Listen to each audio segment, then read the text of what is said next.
Ito ang balita ngayon. Trending at pinag-uusapan ngayon sa mundo ng social media. Ang di umano'y balitang nasaan ang 700 milyon? Cayetano, direktang sinagot at tahasang sinampal ng katotohanan si Senator Ping Lacson sa paratang na may nasayang di umanong pondo sa Senado. Lacson, tila sobrang kahihiyan ng inabot at tila natameme sa mga matinding pasabog ni Senator Cayetano. Pero bago ang lahat, kung bago ka pa lamang sa aming channel, please huwag kalimutang mag-like, subscribe at i-click ang notification bell para mas maging updated ka pa lalo sa lahat pa ng bagong video na i-upload namin. At eto na nga mga kababayan, mariing sinagot ni Senator Alan Peter Cayetano ang aligasyon na umano'y may higit sa 700 milyong pondo ng Senado na nasayang nung panahon ng kanyang pamumuno.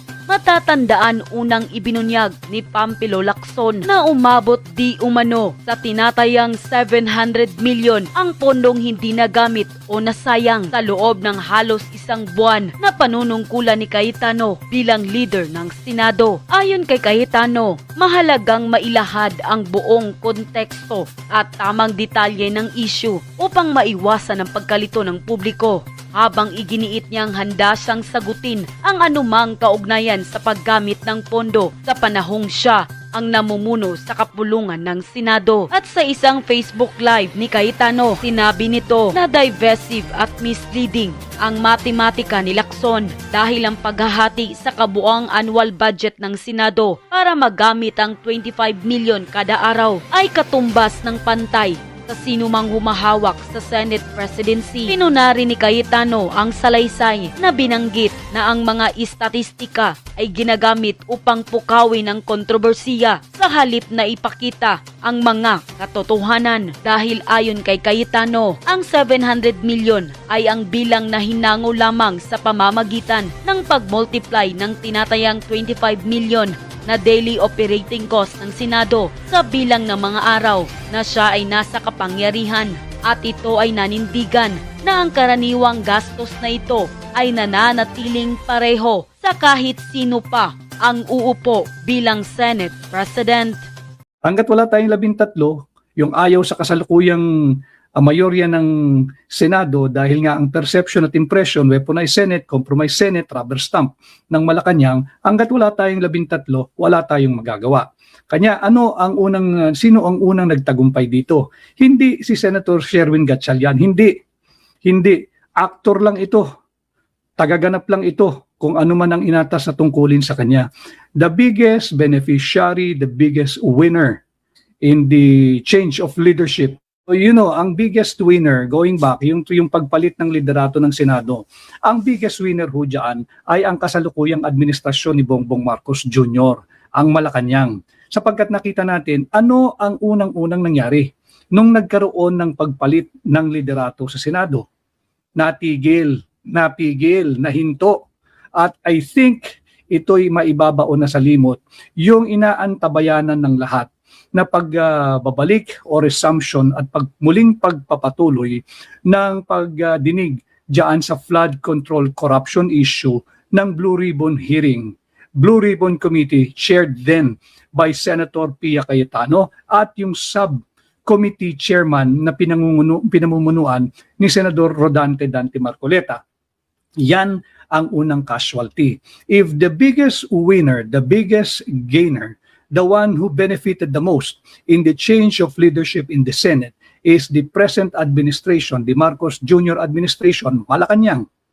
Ang biggest loser po dyan ay ang katotohanan. Ang biggest loser dyan ay yung ating advokasiyang humihingi ng transparency and accountability. Ang biggest loser po dyan, kayo, mga kababayan ko, kapwa ko Pilipino, nasa Pilipinas man, mga overseas Filipino workers or Filipino migrants man, kung saan man po tayong panig ng mundo, the biggest loser ay tayong mga Pilipino, lalo na yung mga taxpayers. Again, a brief refresher, tayo'y lahat ay taxpayer.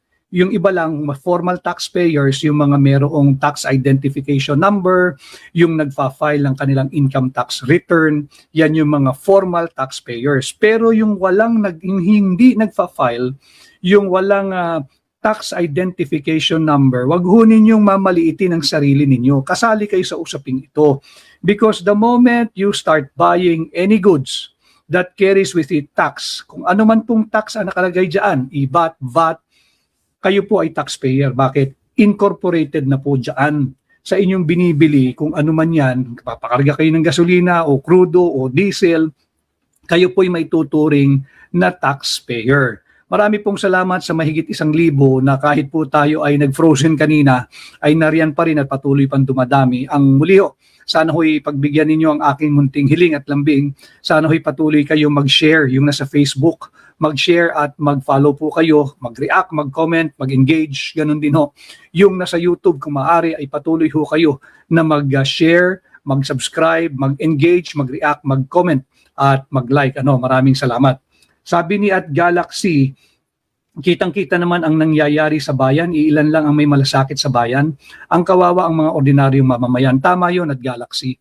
And to be fair to all those who are fighting since naglabasan na yung ating hiniling transparency and accountability, talaga nakita naman natin buong puwersa ng pamahalaan ang ginagamit sa lahat ng mga nagpapahayag ng kanilang pananaw, lalo pat kung ito ay hindi pabor sa panlasa o kagustuhan ng nasa administrasyon. Maraming nagbubuwis ng kanilang kalayaan, ng kanilang buhay, ng kanilang kaligtasan, ng kanilang comfort. Pero hindi ho natin kasi pwedeng isuko at basta na lang ihandog sa mga ayaw ng umalis sa kapangyarihan at ibigay yung kanilang luho at kapritsyo. Hindi natin dapat isuko. Imagine ninyo, tag-ulan na naman ngayon. At pasukan na ng mga nasa public schools. In a few weeks, magsisimula na rin yung nasa private schools. Imagine ninyo, pag nag-ulan na nag-ulan, babahain na naman tayo. Same problem that we have encountered in the many years. Not just during the present Marcos Jr. administration, but made worse by the corruption, yung talagang napakalaki, mind-boggling amount ng kurakot at korupsyon na talamak, laganap, harapan na nagaganap sa ilalim ng kasalukuyang Marcos Jr. administration. Babahain na naman tayo, imbis na tugunan yung problema. Yan yung target, yan yung layunin, yan yung adhikain sana nung naunsyami na naman na Blue Ribbon Committee hearing. Nakita naman natin nung simula pa lamang tinanggal yung kauna-unahang chairman ng Blue Ribbon Committee of the 20th Congress dyan sa Senado. Pinalitan. Anong nais gawin? Upang hindi na umusad yung pagdinig dyan sa Blue Ribbon, kung uusad man, yung mga piling resource person lamang ang ipatatawag. Yung mga piling personalidad lamang ang ididiin. Yung mga piling personalidad lamang ang makakasuhan at kakasuhan at ikukulong. Dahil nga ang pinipilit na kaso, syempre yung plunder. Yung hindi man mapatunayan yan, yung malversation, pero yung malversation, pagka malaking amount, ganun din naman yan, non-bailable. But for theatrics, for optics, maganda kasi na si senador ganito o si congressman ganito o si engineer ganito ay kinasuhan ng pamahalaan ng plunder. It gives away the impression na seryoso sa paglaban sa korupsyon. Alam naman natin, nabiso natin pare-pareho na hindi seryoso sapagkat ang daming iniiwasan. Magsosona na naman ngayon. Luto na sa aking pantaha ang magiging messaging ng darating na sona na mula doon sa mahiya naman kayo na dapat ay mahiya naman tayo. Dapat yun ang pahayag nun So mula noong huling sona at ngayong paparating na sona, may sasabihin nila meron ng mga big fish, yung mga dabyena, yung mga dabyana, yung mga balyena, yung mga dambuhala, yung mga pating na nakulong. At yan naman ang sinasabi nila noon Pero alam naman natin, hindi katanggap-tanggap sa mamamayang Pilipino yan. Dahil yung mga taong dapat managot at makulong, nandyan nakalaya pa rin. So ang impresyon na nabubuo ngayon, meron na ba tayong weaponized Senate? Dahil ang kasunod nito, kung matatandaan ninyo, yung lagi kong sinasabi sa inyo, yung nagaganap ngayon na impeachment trial proceedings laban kay Vice President Inday Sara Duterte. Marami ho ang nagtatanong, ano raw yung naganap sa pre-trial. Katulad po ninyo, meron lamang tayo mga surmises o assumption na hindi pa naman natin pwedeng sabihin yun na ang naganap ng pre-trial. Both sides, yung prosecution side at saka yung defense lawyers ay ayaw, tikom ang bibig. Ayaw nilang magbigay ng pahayag kung ano yung naganap, ano ba yung nangyari during the pre-trial na naganap sa Senado. General lang po ito. Yung pre-trial po, ibahagi po ito sa Rules of Procedure on Impeachment Trials. Hinango po ito sa Rules of Procedure ng criminal at civil prosecution at litigation. So yan po yung naganap sa Senado. Ano ba ang nagaganap pagka mayroong pre-trial? Para lang po sa kaalaman ng lahat, si Benito Jr. Manzon, marami ring salamat sa iyo. Ano ba ang nagaganap pag may pre-trial? Yung pre-trial po, meron tayong unang tinatawag dyan, yung stipulation of facts, yung pagkakasundo ng prosecution at ng defense na pagkasunduan na natin ito, hindi na ito kinakailangang patunayan pa o i-take up pa during the impeachment trial. Dahil alam naman na ng lahat yan alam naman natin na establish yan, and so on and so forth. Yun po yung una, yung stipulation of facts.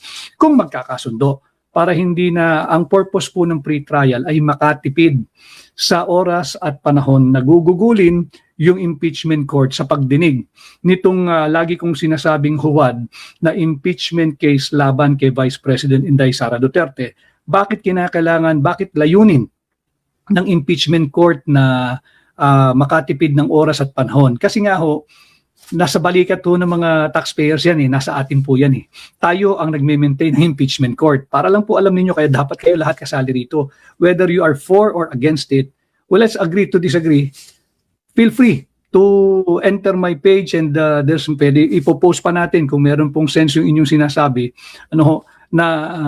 dito hindi pwedeng wala kang stand. Bakit? Taxpayers money po ito Kada bukas ng impeachment court proceedings, kada bukas ng impeachment trial, gagamit ng kuryente yan, naka-aircon yan, may ilaw yan, may mga empleyado at kawani ng Senado yan.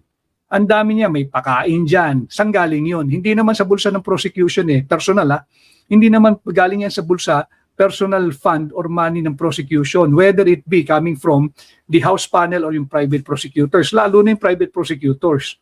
Ba't naman sila magbabayad? Sila pa nga ang babayaran. So ito ay tax burden po ito sa taxpayers. Pagkatapos po niyan, merong sinasabing simplification of issues. So yung pre-trial may stipulation of facts. Pangalawa po diyan, yung simplification of issues. Ang simplification of issues, they just define the exact actionable questions. Yung mga pwedeng aksyonan ng Senado, pagkakasunduan na nila para desisyonan na ng mga senator judges. Remember, hindi po ito mambabatas Yung impeachment court, hindi nila trabaho ang magsagawa ng batas. Sila ay mga hukom diyan sa impeachment court. And of course, alam ito ng mga abogado, pati ng mga law students, marami rin naman tayo na nakasubaybay na mga law students dito, andyan din yung marking of evidence, yung pagmamarka ng mga ebidensyang ipapakita ng magkabilang panig. Ng prosecution, syempre merong depensa rin ipapakita upang labanan yung weight of evidence or sufficiency of evidence na ipapakita naman ng prosecution. Si Tess Caballero, maraming salamat sa iyo. Tess Caballero, maraming salamat. At syempre, nandiyan yung witness identification. Yan ang maganda, yung witness identification. Base sa mga ilang naging pahayag, at nailathala rin ito sa ilang social media pages, pati sa mga ibang podcast. Yung identification of witnesses, naglalabasan yung pangalan ni dating Executive Secretary Lucas Bersamin, pinatatawag na bilang testigo. Bilang testigo nino, ng prosecution ba o ng defense? Either way, maganda yun. Kung sino man ang magpipresenta sa kanya, whether prosecution or defense, it's high time to present him. Ang tagal na sinasabi yan Ayaw humarap dahil nga raw nag-aantay ng proper forum. The impeachment trial is the best forum na maipatawag ang mga personalidad na ito. Lumabas din yung pangalan ni Mina Pangandaman. Matagal nang hinahanap sa lahat ng Blue Ribbon ng mamamayang Pilipino. Hanggang ngayon, siya yung may pangangalaga ng budget o pera nating mga Pilipino. Bilang DBM Secretary, wala pa rin kaso ni hindi man iniimbestigahan. Maraming salamat sa ating mga kaibigan. Kay Hakbang ng Maisog, hindi mo pera yan, South Korea. Mabuhay kayo at maraming salamat sa palagi ang pagsubaybay yung ating Hakbang ng Maisog, South Korea. Ang si Troy Rodriguez, aking primo, ang ginina kita pag magkaapelido tayo. No, maraming salamat sa iyo, Troy Rodriguez. Si Yeyen Lee, good morning din sa iyo. At may kausap itong si Syke Pakingan. Ayan, ang sabi ni Syke Pakingan, hayaan mo lang siya, Syke, at kahit bigyan mo siguro yung kung sino man yung nakakatalo mo dito sa ating pagla-live ngayon, kahit bigyan mo ng 10 feet na index card yan, ang taong talagang sarado ang pag-iisip, kahit may aral o walang aral sa batas, Bendalo rin yan. Kamag-anak ni Bendalo yan. Ano, maraming salamat sa iyo sa iyong pagsama, Syke Pakingan. Sabi ni Atmalu Ancheta. Ayan, ganun talaga eh. Pag meron silang ginawa, kailangan nilang harapin. Si Susan Bualan, God bless you too, Susan Bualan. May tamang panahon. Alam niyo, Susan at mga kababayan, yung pagkapanalo, alam ko naman na tayo ay nagtagumpay dahil sa tulong ninyo. Malinaw sa akin yan. Subalit, tama ka, kung ano ang ilalaan nung kinikilala kong dakilang may kapal, aking tinatanggap lagi yan. Sapagkat ganun ang buhay natin eh. Hindi ka pa pinapanganak, ultimo yung hibla ng iyong buhok, yung hibla ng iyong balat, yung iyong mga kasukasuhan, alam na yan eh, nakaplano na yan. So hindi na natin pwedeng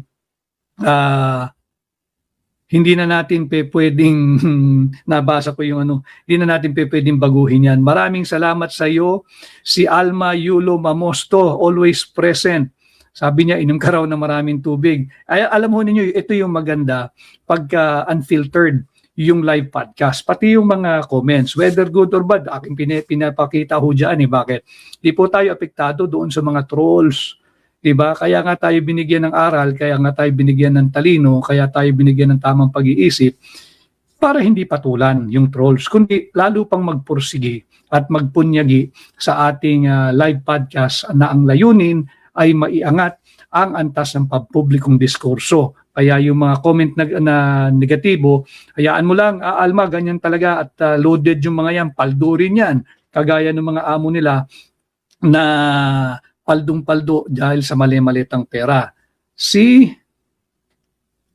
Ito kasama natin, si Glenda Salvador Ramel, watching from Toronto, Canada. In Toronto, Canada, ngayon po ay 7:30 na ng gabi. Tama ba, Glenda Salvador Ramel? Glenda Salvador Ramel, watching from Toronto, Canada. Maraming salamat at magandang gabi sa iyo. At maraming salamat sa iyong pagsama sa ating live ngayon. Si Cora Martin Perry, we are stand for the truth till the end. Tama po yun. Sapagkat isa lang ang bansa natin at kawawa yung ating mga kabataan, kung hahayaan natin na magkaroon tayo ng weaponized Senate. So balik ko tayo, yung pre-trial. So meron tayo dyan, pre-trial. Bahagi ito ng nagaganap na impeachment trial proceedings sa huwad na impeachment case laban kay VP Inday Sara. Ano raw ba yung naganap? Hindi natin pare-pareho matiyak kung ano yung napag-usapan, ano yung naganap, sino-sino yung mga testigong ipatatawag o ipipresenta ng prosecution at ng depensa. Subalit ito po ay yung general overview kung ano yung nagaganap during the pre-trial. And as I have said, yung pre-trial is part of the rules of procedure on impeachment trial. Nandyan yung stipulation of facts, magkasundo na tayo, ito huwag na nating pagtalunan, establish na yan para makatipid ng oras. Nandyan din yung simplification of issues. Nagkakasundo, pilit pagkakasunduin yung partido na magkasundo na tayo na hindi na kinakailangang ipakita pa yung mga ibang bagay at magkasundo tayo sa mga definitive, actionable questions or questionable matters that must be decided early on by the senator judges prior to the trial, prior to going to the trial proper. Nandyan yung marking of evidence, nandyan yung witness identification, doon tayo nahinto. Yung witness identification, malalaking pangalan ang binanggit. Si dating ES Lucas Bersamin, si Amina Pangandaman, sino pa ba? Yung mga kinatawan ng Anti-Money Laundering Council, weaponized na rin yan eh. Yung abogadong violate lahat, yung bank secrecy, absolute po iyon eh. Alam niya yun. Nakalimutan ko din pangalan ng executive director, yung batang abogado, mas bata ho kaysa sa atin. Kaya nayurakan yung mga ating saligang batas, pati yung mga batas na umiiral eh. Absolutely confidential po yung mga account, bank details, bank transaction, pero binulatlat voluntarily ng Anti-Money Laundering Council. Ipatatawag din daw yan. Patatawag din yung Commission on Audit. Maganda rin yan para malaman ano ba talaga yung kanilang naging findings doon sa Notice of Disallowance. Ito ba'y cured? Ito ba'y natugunan? Nakumpleto ba yung documentation? Naayos ba? Na-supply ba? Yung kulang na documentation, bakit ito na-flag? At bakit nabigyan ng Notice of Disallowance? At satisfied ba sila doon sa compliance ng OVP, doon sa mga kinikwestiyong dokumento? Hindi naman ho kasi pagka nabigyan ka ng Notice of Disallowance ay questionable yung documents. Hindi po yun. Pag ikay nabigyan ng Notice of Disallowance, hindi po ibig sabihin meron kang dinispal kong pondo. Titin ko ha, ang ibig sabihin lang yan, kulang ka sa documentation. May hinahanap lang silang documentation to justify yung paggamit ng pondo. Ngayon, kung yun ay natugunan na, ibigay na, ipresenta, tapos na po yung Notice of Disallowance, wala pong issue doon. And finally, yung BIR, yung NBI, ipatatawag din, pati yung Ombudsman, si Boying Remulla, ay ipatatawag din. Tingnan natin kung magaganap ito during the trial proper. Kaya nga, yung nabubuong konsepto sa isipan ng higit na maraming Pilipino, do we now have a weaponized Senate with the ascension of Sherwin Gatchalian as the new Senate President?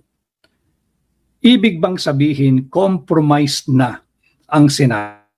Sana ho'y patuloy kayo na mag-comment, mag-react, mag-engage, mag-like, mag-share, at mag-follow sa Facebook. Ganun din ho yung nasa YouTube. Sana'y patuloy ho kayo na mag-engage, mag-like, mag-comment, mag-share, napakalaga, at mag-subscribe. Ano ho? Maraming salamat sa iyo, Ida Tadeo. Yes, we need this. We have to pray for our country. We have to pray for our leaders. And we have to pray for each and everyone. We have to pray for the people as a nation and as a race na tayo naman ay umayos na. Sabi nung isa rito, ayokong banggitin kasi pinaglalaroan yung letter L ng JIL. Ayokong gamitin yun. Masama daw yun eh. Kung may issue ka kay kayo na ang makipag-usap doon. Hindi natin bibigyan ng, pinipili naman natin kung medyo talagang balasubas naman ito nagko-comment. Wag na natin i-post dito. Ito, si Jos Abdul Hakim. Maraming salamat, Jos Abdul Hakim from Zamboanga City. So antayan natin kung talaga bang ipatatawag, nagkasundo ba ang mga prosecution at depensa kung ipatatawag si former ES Lucas Bersamin. Pero ang layunin nga natin, bantayan natin. Malinaw kasi yung baseline na 24, ulitin ko yan ang binabantayan natin. Kaya ang ating pamagat ngayon, a weaponized Senate, yan kasi yung nabubuong perception. Meron ba tayo na weaponized Senate ngayon? Apple lang, maraming salamat. Apple lang, new follower here in FB and subscriber in YouTube from New Jersey. Thank you very much, Apple lang. Maraming salamat. So ang inaantabayan na natin, sana mali yung nabubuong higit na maraming Pilipino na ang perception or ang kanilang impression or how they view the present Senate now as weaponized, compromised, rubber stamp ng Malacanang. Tingnan natin kung ano ang gagawin nilang treatment. Unang-una, sinunod naman nila yung threshold pagdating sa pagboboto o pagtatalaga ng bagong Senate President. Malinaw kasi yan sa ating saligang batas, di ba? All senators. Ibig sabihin, 24 ang bibilangin mo at ang kalahati niyan ay 12 para ka maging mayorya at maging Senate President, dapat may 13 ka. Malinaw sa atin, then and now and tomorrow and in the many years from today, ang majority ng 24, hindi 12. Hindi 12. Kaya nga sabi ko, to be objective, from being senators fake win yung naging pro tempore, fake win ng Senate Blue Ribbon Chairmanship. Now, meron silang 13, wala tayong magagawa. Sila ay naging sure win na, senators sure win na. Wala tayong magagawa, may mayorya sila. So sinunod nila yung tamang bilang pagdating sa pagboto at pagtatalaga ng bagong Senate President. Meron ngayong 2 pa. 3 kasi yan eh. Yung pagboboto yung pag-elect ng Senate President, yung magaganap na impeachment trial, yung botohan, whether to acquit or convict yung impeachable officer, in our case now, si Vice President Inday Sara Duterte, at pagdating po sa usaping charter change or CONAS. Malinaw po yan. Malinaw yan sa ating, tanggalin nyo na yung 1935 Meron kasi mga bendalo dyan, pinipilit na yung citation nila ay yung 1935 Constitution. Sus Mariosep, nakailang sali na po tayo ng saligang batas. Pinipilit pa rin pati ng ibang mga miyembro ng mababang kapulungan. Laging binabalikan yung misunderstood at misapplication of the Abilino-Cuenco Doctrine that was decided under 1935 Constitution. Ulitin natin yung First Philippine Republic, yung Malolos Constitution, yan yung unang-unang Constitution. Tapos napalitan yan, di ba, nung 1935 Constitution, nung Commonwealth, nung tayo'y kolonya pa ng Estados Unidos. At nagkaroon ng digmaang pandaigdig pangalawa, yung World War II. Yung ikalawang pandaigdigan digmaan o World War II, nagkaroon tayo noong 1943 Constitution, yung Second Philippine Republic, sa ilalim ng bansang Hapon. Kasi nasakop nga tayo Natalo sila ng World War II. Bumalik yung ating sistema under the operation of the 1935 Constitution. Pagkatapos niyan, pumasok na yung 1973 Constitution. Yun na po yung panlima. At pagkatapos niyan, yung 1986, nagkaroon ng revolusyon, Proclamation number 3, yung Freedom Constitution. Maiksi lang ang tinakbo nun, yung Freedom Constitution, bago isinilang itong 1987 Constitution. Kaya yung mga nagpipilit pa ng mga ganong citation, wag nyo nang gamitin yun. You have to move to the present. 1987 ang ginagamit natin. Ngayon, sinunod nila yung alituntunin at diwa na ipinapahayag ng 1987 Constitution. Maraming salamat. Dapat naman. Sinasabi ko naman, kung tama yung gagawin ninyo at hindi labag sa Constitution, wala tayong pag-usapan. They got the majority of 24. Naging 13 na sila, so they got the Senate presidency. Wala tayong debate na ron. 2 pa yung dadaang napakalaking bagay. Itong nagaganap na impeachment trial o impeachment trial proceedings diyan sa Senado. Kailangan ang bilang diyan ay 2/3 of 24. Yan ay malinaw sa ating saligang batas. Dito natin susukatin kung weaponize nga ba ang Senate o perception lang at maling perception ng taong bayan. Pero para lang po sa inyong gabay sa inyong lahat, pag sinabi pong 2/3 vote ang kinakailangan to convict an impeachable officer na nandiyan ngayon sa Senado at sa gaganaping impeachment trial, yung 2/3 po niyan ay 2/3 of 24. 2/3 of 24. It cannot be lower than 24. 2/3 of 24 will always be 16. Kahit pa ikulong mo lahat ng gusto mong ikulong sa Senado. Pag nagbilang ka ng 24, 2/3 ng 24 ay 16. Kahit ikulong mo pa yung mga senador na nais mong ikulong. Tanong, pag ikay ba'y ikinulong dahil kinasuhan ka ng isang non-bailable offense, hindi ka na ba senador? Hindi, senador ka pa rin sapagkat meron kang presumption of innocence. Malinaw yan sa Article 3, Section 14 ng ating saligang batas. Malinaw yan, di ba? Meron kang presumption of innocence until proven otherwise. So, yung mga nakulong o makukulong, nauna na dyan, sinakripisyo nung sabi nga sa inyo, Patriot 13 ba talaga? nagbaliktaran na yung dalawa, isinakripisyo yung tunay na nanindigan, si Senador Jinggoy Estrada. Pwede niyang pinili sana yung mas magaang na buhay, yung mas convenient sa kanya at kanyang pamilya at mga mahal sa buhay.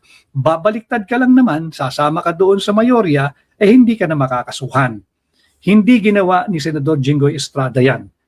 Hindi dahil para kay Inday Sara Duterte, kung hindi para sa bansang Pilipinas at para sa Pilipino. Nakita niya na sinasalaula na at nasalaula na yung ating saligang batas. Wala nang rule of law. Kaya umasa siya na yung kasama niya doon sa original 13. Ayun, ayaw talaga tayong ipagtuloy-tuloy, pero dito ko makikita na talagang you are 100% with me. Libo-libo pa rin ho yun nandito sa ating kasama. Tama si Eva, pangatlo na yan. Maraming salamat, pero nandyan pa rin kayo. Si Naling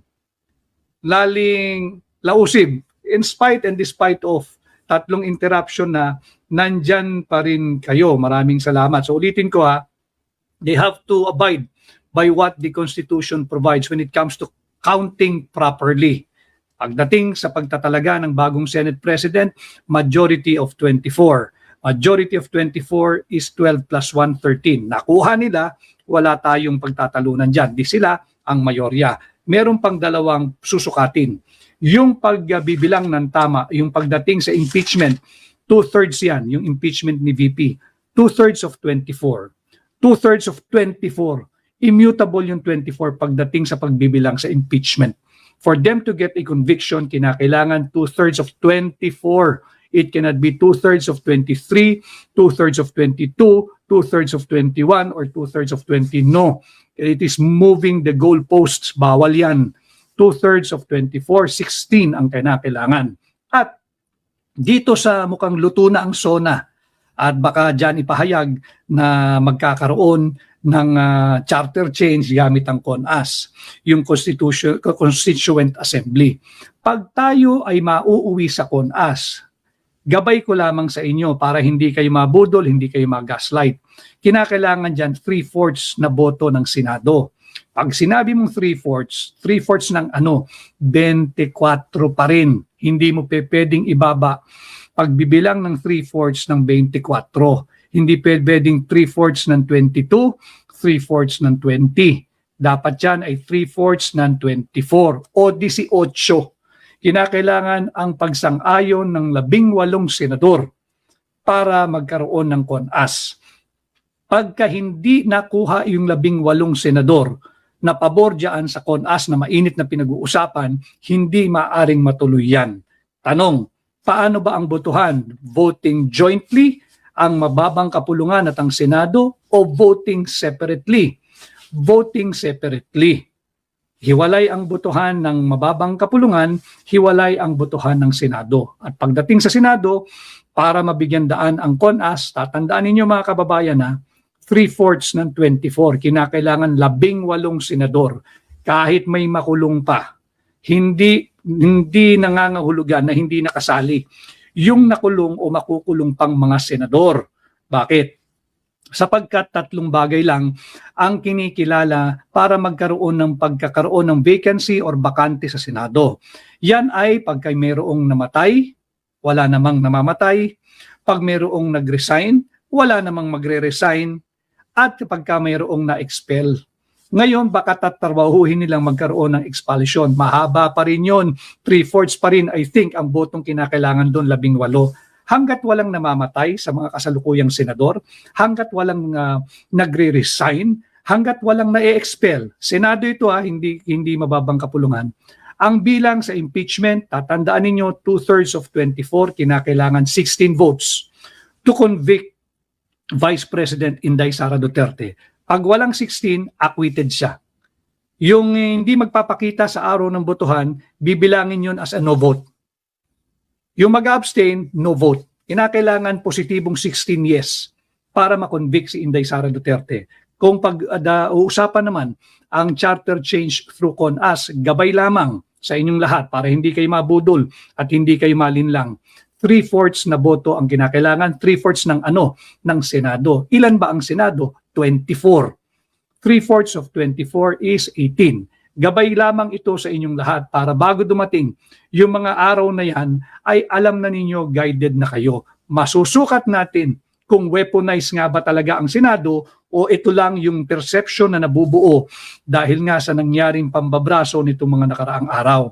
And we are not passing any judgment yet, pero tingnan natin ang kanilang body language. Kung ipipilit nila na yung 2/3 is lower than 24, lokohan na yan.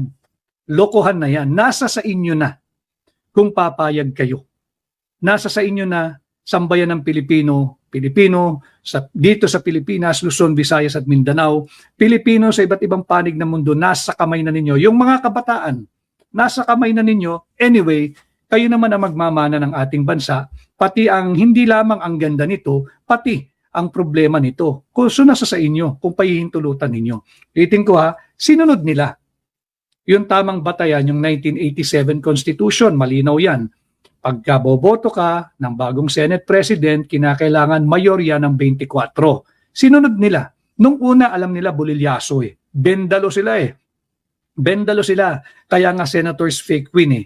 Because you cannot be a real winner nang hindi ka nananalo ng alinsunod sa ating saligang batas. Bendalo yan. Si Bendalo yan. O hindi ka naman angkan ni Bendalo, so hindi tayo dapat susunod sa pagbebendalo. Inulit nila yung botohan. Ano ibig sabihin nun? For me, it's an admission na mali yung una nilang pagsalampak na sila daw yung mayorya. At talagang mali yung kanilang pagbibilang na ang mayorya ng 24 ay 12. So tinama nila yon, wala tayong magagawa. May mayorya sila sa kasalukuyan. Moving forward, dapat sundin din nila yung malinaw na isinasaad ng ating saligang batas pagdating sa pagko-convict or acquittal ng isang impeachable officer na sasailalim sa impeachment trial diyan sa Senado. Yung senator judges na magko-convict kay VP Inday Sara Duterte dapat 2/3 of 24. Ulitin ko immutable yung 24. Hindi pwedeng lusawin, hindi pwedeng baliwalain, hindi pwedeng isang tabi. Yung 2/3 niyan ay 16. Ngayon, may presiding officer, hindi raw si Sherwin Gatchalian, kundi si Chis Escudero. Alam naman niya, abogado yan eh. Ngayon, bendalo rin siya pag binaba niya yung 2/3 ng 24. Bantayan natin yan. And finally, yung sinasabi ko nga yung sa CONAS, pag charter change, ang sukatan ng bilang dyan, 3/4 of all the members of the Senate. All members meaning 24. No, para lang po hindi kayo mabubudol, ako ay ginagabayan ko kayo. Pagka ang may magkokomento po, may nakakulong hindi sila dapat isama sa 24. Budol po yun. Gaslight po yun. Ginagawa po tayong mangmang na mga yan. Malinaw yan, 3/4 of 24 para matuloy ang kanilang sa mga plano na magkaroon ng CONAS o yung Constituent Assembly para magkaroon ng charter change. Dapat yan, 3/4 of 24. Ibig sabihin, 18 senador ang dapat sumang-ayon. Kahit pa may makulong, 3 pagkakataon lamang ang kinikilala ng ating batas para magkaroon ng vacancy o para magkaroon ng bakante sa Senado. Yan ay unang-una, pag may namatay. Ulitin ko, wala pang namamatay, lahat sila buhay. Pangalawa, pag mayroong na-expel. Kung may sinipa sa Senado. At yung huli, kung mayroong nag-resign. In any of these 3 instances na kinikilala ng batas, wala po dyan. So ang bilang pa rin, pagka naghahanap ka ng 2/3 of 24. Pag maghahanap sila ng 3/4 of 24, nothing more, nothing less. In fairness to them, hindi naman natin pwedeng dagdagan, di ba? 3/4 of 25, 3/4 of 26, 2/3 of 25 or 2/3 of 26, hindi. Immutable yung 24. So ito yung nabubuong perception ng sambayan ng Pilipino na weaponize ang ating Senado. Tingnan natin kung paanong direksyon ang tatahakin ito going into the very important impeachment trial because pag nagsimula na yung trial proper, it is not only the Vice President that will be on trial. It is also the Senate that will be on trial. The Senate as an institution will be on trial once the impeachment trial commences. Hindi lang si VP Inday. Ang magiging hukom naman ng mga senator judges, tayo, kayo, sambayan ng Pilipino, kung paano sila aarte, paano yung kanilang mga magiging decision making, paano yung kanilang magiging pagtatanong bilang mga senator judges. And it is not just VP Inday Sara will be on trial. It is not just the senator judges and the Senate as an institution and the Senate as an impeachment court that will be on trial. It will be the Philippines. It will be the Filipino people who will also be on trial. Tingnan natin kung anong magiging reaksyon natin kung sa papayagan natin na magkakaroon ng pagsasalaula ng ating saligang batas at ng any and all conceivable applicable laws or laws na gagamitin diyan sa impeachment trial. So, yung mga kabataan, ultimately, yung mga kabataan, ko'y nananawagan sa inyo, yung mga nasa senior high school, yung mga nasa kolehiyo, yung bagong graduate lamang, yung mga bata nating professionals, batang manggagawa, batang mga negosyante, eventually, you will be the one to judge kung saan ang direksyon ng ating bansa. Pahihintulutan ba ninyo na masalaula ang ating saligang batas? Pati yung ating mga kabataan sa labas ng bansa, yung mga anak ng mga Filipino migrants, overseas Filipino workers na nasa labas na rin ng bansa, eventually, kayo rin ang huhukom sa Senado, bilang institusyon, sa senator judges, sa kapwa ninyo Pilipino.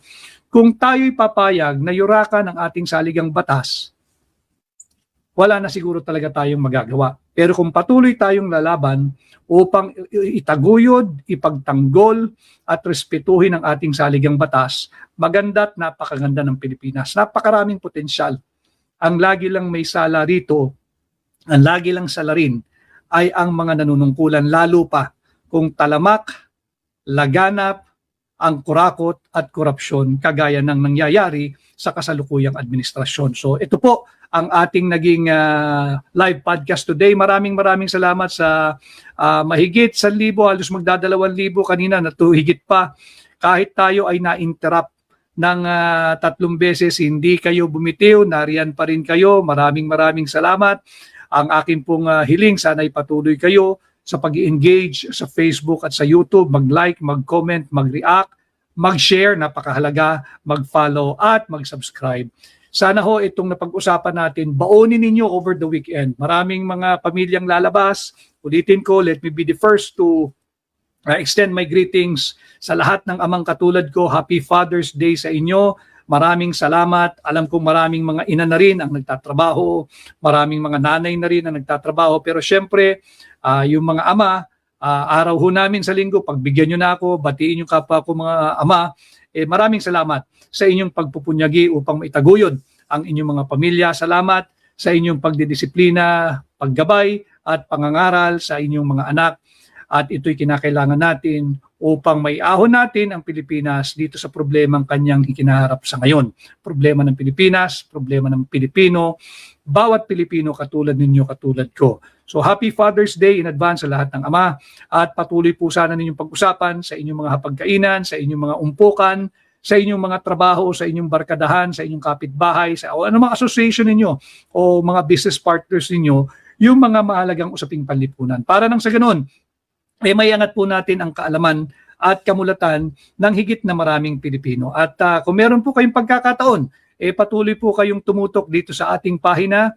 Over the weekend ay pag-usapan ninyo, aking gabay sa inyo, na pag-usapan natin itong impression, perception, at nabubuong paniniwala na meron tayong weaponized Senate. Wag naman sana. At sinunod naman nila yung panantayang inilatag ng saligang batas sa pagpili ng bagong Senate President.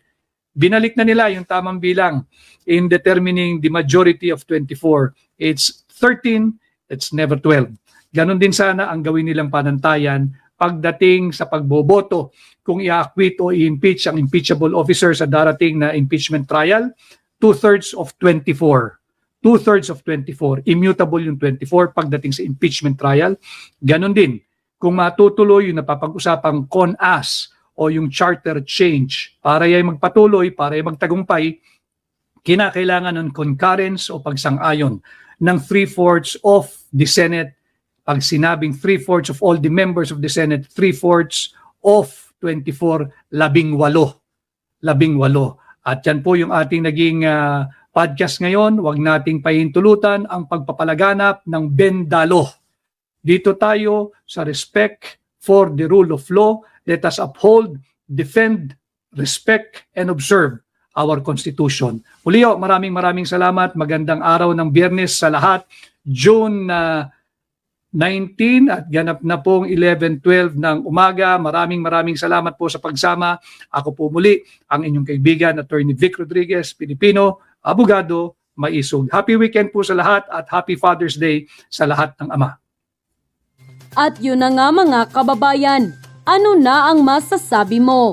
Kung mayroon kayong hinaing at komento patungkol sa balitang ito, please comment down below. Pag-uusapan natin yan sa comment section. At kung nagustuhan nyo ang video, ay huwag kalimutang mag-like at i-share na din para mas marami pang makaalam at umabot ito sa marami sa ating mga kababayan. Maraming salamat po!